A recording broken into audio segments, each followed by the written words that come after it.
Sinampahan ng NAPOLCOM ng mga kasong administratibo ang 12 pulis na isinangkot ng whistleblower na si Dondon Patidongan sa pagkawala ng mga sabungero.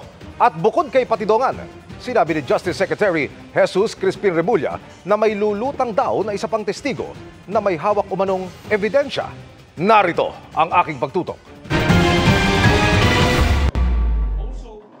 15 araw makaraang maghain ng administrative complaint ang whistleblower na si Dondon Patidongan alias Totoy at 17 kamag-anak ng mga nawawalang sabungero. Formal ng kinasuhan ng National Police Commission o NAPOLCOM sa kanilang legal service ang 12 pulis na isinasangkot ni Patidongan sa kaso ng mga missing sabungero, grave misconduct, grave neglect of duty at conduct unbecoming of a police officer ang ikinaso laban kay Police Colonel Jacinto Malinaw Jr. Hiwalay na kaso naman ng 6 na counts ng grave misconduct at conduct unbecoming of a police officer ang ikinaso laban kay na Police Lieutenant Colonel Ryan J. Orapa, Police Major Mark Philip Almedilla at 9 na iba pang pulis. They will be given time to file their answers. After which magkakaroon ng hearings dito. Kung kinakailangan, mag-file sila ng kanilang proper pleadings or position papers. I'm not prejudging the case. But since these are grave offenses, ang lowest penalty for a grave offense is suspension. Ang middle penalty for grave offenses ay demotion. At ang pinakamalupit na parusa para sa grave offenses ay dismissal from the police service. And of course, for the future of all benefits. Sinusubukan ng GMA Integrated News na makuha ang kanilang panig.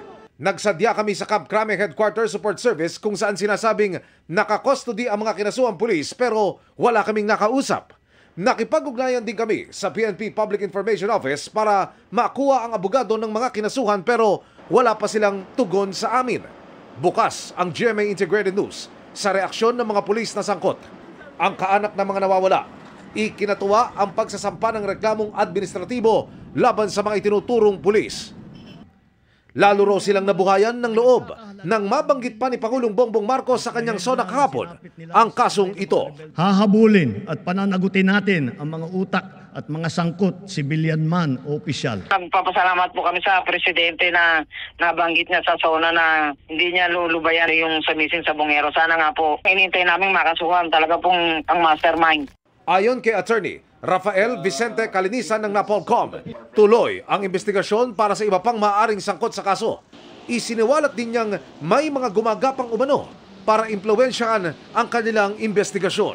There are two groups. Yung una, isang bossing ng sabong. Dun sa pangalawang grupo, tinawagan yung isang very close sa akin. Ano sa tingin nyo, nababayaran kami dito? Hindi kami nababayaran dito. Sa pulong naman ni Justice Secretary Jesus Crispin Remulla at PNP Chief General Nicolas Torre III na pag-usapan ang paglutang ng isa pang testigo na magpapatibay sa mga pahayag ni Patidongan. Civilian, hindi lang to testimonial evidence, may real evidence na involved dito. Meron ditong totoong ebidensya na bukod sa kwento, meron itong sariling ebidensya pa na kalakip.